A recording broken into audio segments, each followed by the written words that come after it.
పేరున రాజ్, నైనిక, నిఖిల్ వీరందరూ కిచెన్‌లో వంట సెక్షన్‌లో బిజీగా ఉన్నారు. ఇంకొక వైపు హౌస్‌మేట్స్ అందరూ బిజీగా అయితే అన్ని పనులు పూర్తి చేసేసుకోవాలనుకుంటున్నారు. బిగ్ బాస్ నెక్స్ట్ ఏదైనా టాస్క్ నామినేషన్ ప్రక్రియ ఏదైనా స్టార్ట్ చేయొచ్చు అని.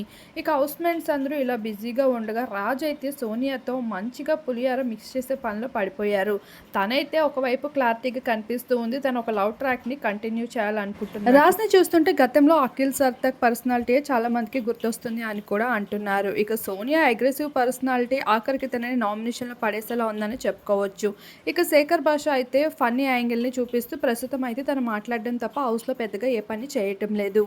ఇక మనందరం విష్ణుప్రియ కోసం మాట్లాడుకోవాలి అంటే తన బాడీ కోసం తను చాలా ఫీల్ అవుతూ ఉందని చెప్పాలి. మాటి మాటికి తను చాలా లావుగా ఉందని తనపైన తనే జోక్స్ వేసుకుంటూ ఆఖరికి యోగా అయితే చేస్తూ బిజీగా ఉంది. ఇక మణికంఠ అయితే చాలా బాగా నిద్రపోతూ ఉన్నాడు. నార్మల్‌గా ఈరోజు ఫస్ట్ ఎపిసోడ్ కావడంతో మణికంఠ అంతలా నిద్రపోతున్న డాగ్స్ ఏవి అరవడం లేదు. ఒకవేళ అరిస్తే మణికంఠ నుండి ఆ డాగ్స్ అరవడం మొదలవుతాయేమో హౌస్‌లో.